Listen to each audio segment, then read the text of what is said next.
మెదక్ జిల్లా రైతుల పరిస్థితి ఎట్లా ఉందంటే యాసంగి పంట సాగు చేయాలా వద్దా ఒక తెలియని ఆగమ్య గోచరమైనటువంటి పరిస్థితుల్లో ఇలా మెదక్ రైతులు ఉన్నారు.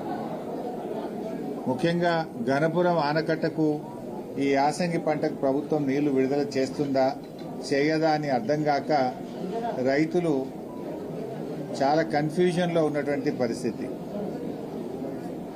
ఇవాళ మన మెదక్ జిల్లాలో పాపన్నపేట, హవేలీ, గన్పూర్, కొల్చారం, మెదక్ రూరల్ మండలాలు ముఖ్యంగా ఈ గణపురం ఆనకట్ట మీదనే ఆధారపడి యాసంగి పంటలు సాగు చేయడం జరుగుతుంది. అయితే సింగూరు ప్రాజెక్టు మరమ్మతు చేయాలనేటువంటి పేరిట ఇవాళ సింగూరు ప్రాజెక్టును మొత్తం కూడా ప్రభుత్వం ఖాళీ చేసింది. ప్రభుత్వం సకాలంలో చర్యలు తీసుకోకపోవడం వల్ల సింగూరు మరమ్మతు పోయిన వేసవి కాలంలో చేసి ఉంటే ఇవాళ యాసంగి పంటలో రైతులకు ఇబ్బంది ఉండేది కాదు. మరి ఇప్పుడు కూడా సింగూరులో దాదాపు 15 టీఎంసీల నీళ్లు ఉన్నాయి. యాసంగి పంటను కాపాడుతూ కూడా సింగూరు ప్రాజెక్టును మరమ్మతు చేయడానికి అవకాశం ఉంది.